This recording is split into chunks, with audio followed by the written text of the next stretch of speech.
Magandang araw sa inyo, Pilipinas. Wow naman, Chef! Mga kababayan, samahan niyo po kami ni Chef Days sa aming pagbiyahe sa iba't ibang lugar dito sa Pilipinas upang namnamin ang iba't ibang lasa ng pagkain Pinoy.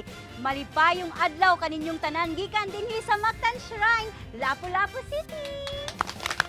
Alam mo, Manilin, maraming pagkain masasarap dito sa Bisaya region. Opo. Ang gagawin natin today ay laswa ala namnam. Ito ay isang vegetable stew na niluluto ng mga taga Iloilo. Teka, paborito ko yan, Chef. Palagi ang niluluto ng mama ko noon, nung bata ako, at saka ng lola ko. Actually, ngayon din, sa family namin, niluluto pa rin namin yan. Kaya umpisahan na natin, di ba? Oo. Laswa.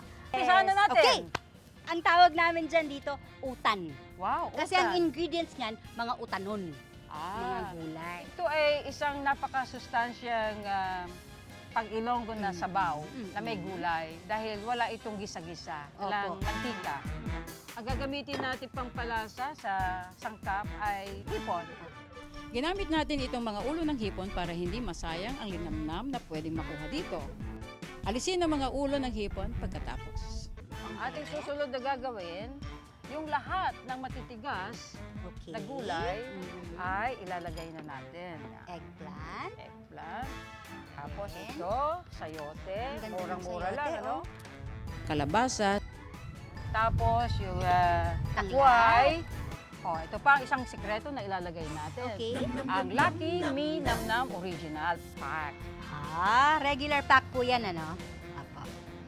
Okay. Yan. Ayan So sa halip na gumagamit tayo ng asin o other na pangpaalat, ito na lang ang gamitin natin dahil mas malinamnam ito. Yan. Yan. Yan. Naamoy nyo na ba? Okay. Tapos ngayon, idadagdag na natin itong ating hugas bigas. ang mga hipon na nabalatan na. Naku, Madeline, ito yung sinasabi kong pangalawang sikreto.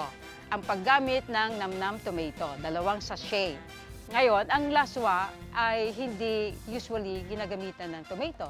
Pero may mga taong gustong may lasang kamatis, amoy kamatis, kulay kamatis. So sa akin, parang mas masarap na may namnam tomato. So, 2 pack po yan ng namnam tomato. Oo, para lasang-lasa. Ilalagay na natin ngayon ang ating mga gulay. Mhm. Ito. Malunggay. Ito ay malunggay, na alam naman natin na number 1 na sustansya ito sa mga kabataan, no? Opo. Sa calcium. Ito namang alugbati. Alugbati. Ito Oo, ang oo, local alugbati. spinach natin, alugbati. Opo. Sa bakuran lang din ito. Kita naman nyo, berdeng-berde.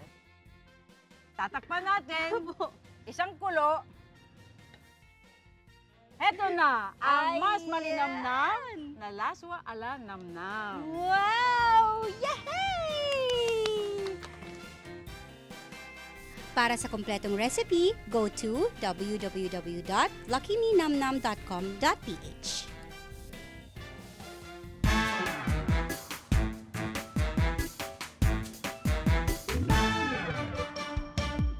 Ano masasabi mo, Miss Manilin? Naku po, alam niyo, Chef, ako, lumaki po ako dito sa Visayas, ha? Palagi po ako nakakatikim nito, pero alam niyo, ibang level po ang linamnam na meron itong laswa ala namnam na ginawa po ninyo, na niluto ninyo, Chef. Naku, happy! Kaya mga mami, sa bawat lutuin, ginisa man yan, o may sabaw, o merong salsa, 2 lang po ang pagpipilian natin, ha? Meron tayong namnam tomato for tomato dishes, or meron din po tayong namnam original na pang all-around seasoning. At halal certified to.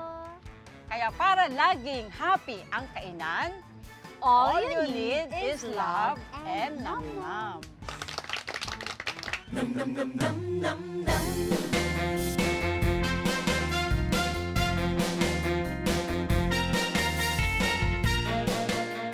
Kanina po, habang pinapanood ko, natatakam na po ako kasi ang bango-bango. Naamoy ko na po yung kamatis. Masarap ang lasa ng namnam.